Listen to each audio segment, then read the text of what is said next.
Hey guys, Mermails here, and if you haven't heard by now, I'm pretty sure you have. Inzektors won YCS Seattle. I'm kind of going to go into a breakdown as to why. Not so much a really complicated breakdown. This is going to be a really short video actually, but I just want to kind of point out that the top 8 ladder was Windups, Agents, Dino Rabbit, Inzektors, 3 Mermails, and then actually that's wrong. So it was Windups versus Agents, Dino Rapids versus Inzektor, Mermail versus Mermail, and then Mermail versus Agents. So that puts 2 Agents in the top 8, 1 Windups, 1 Inzektor, and 3 Mermails in the top 8. Unfortunately, 2 of the Mermails had to basically play each other, but Mermails made it into the top 8. I think there was 16, or Mermails made it into the top 16.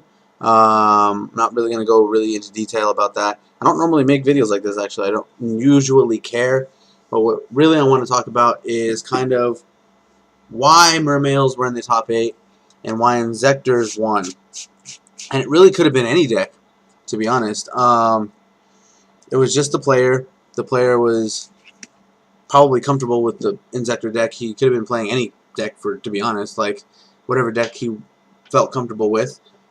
We'll see the deck lists, after so much time, I'm sure, on other channels like maybe Mega Capital G, Starstrike Duelist, Your Yugi channel will probably have deck lists. All those guys will have, the normal people will have the deck lists. I just want to talk about kind of how, basically what you would consider, Inzektors would be considered a rogue deck at this point in time. Nobody's really prepared for it, and I know people are going to be like, oh, that's bull, whatever, blah, blah, blah. But it's true. That's how you win this thing. Inzektors is a good deck, but basically what you want to do is you want to beat out the other rogue decks in the first rounds, and then in the the top 8 you're going to play against the decks that are rock paper scissors basically. I think that a lot of people expected Mermails to go, but just didn't expect them to do very well. I expected them to do phenomenally well. The deck is super fast, mega consistent. This format is basically being molded to facilitate that deck, essentially. There's just so much stuff that they have in their arsenal that it's just amazing. That it would have been amazing if they didn't top, essentially. You had windups in there. It just, a lot of decks. There was a lot of decks still in the top 8. Agents, 2 agent decks, 3 Mermails. So agents are still strong. Agents have a lot of answers to everything. There were no heroes, so there's that. There's no Dark World. There's not really a whole lot more to be said about this, except basically the good decks are topping, as expected, and Inzektors was a rogue deck, essentially. Inzektors got in there, snuck in, under the radar. Nobody was probably expecting Inzektors.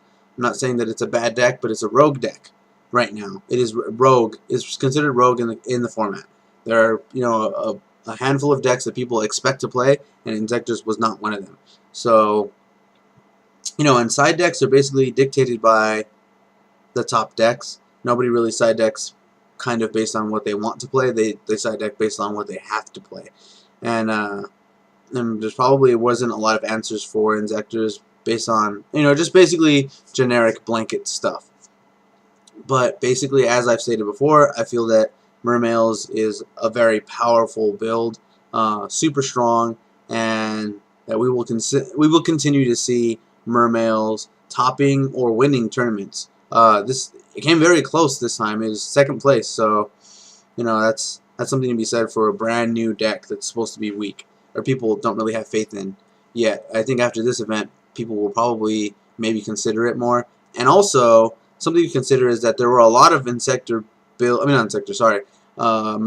builds being run. So if you look at it this way, if there are 100 100 decks and 85 to 90% of them are Mermails, the chances for them to win are substantially higher than not. And I heard that there was a lot of Mermail decks at the event, so them topping should not have been a surprise either. And now that they have topped, it will probably be more difficult for them to top again, unless the deck is just that amazing, which I feel that it has the capacity to be. It needs some tweaking. It needs somebody who's competent, basically a real comfortable player for Mermails. The deck isn't completely autopilot. It has a lot of things that it can do. basically, and I feel it has the ability to top and win a lot. So, and then especially once March comes, it'll be basically tier 1. So that's basically the video. In the comment section below, let me know what you guys think. This isn't normally the kind of video I make. I don't really like to get involved in the meta that way per se, but it was kind of interesting, the outcome of this YCS.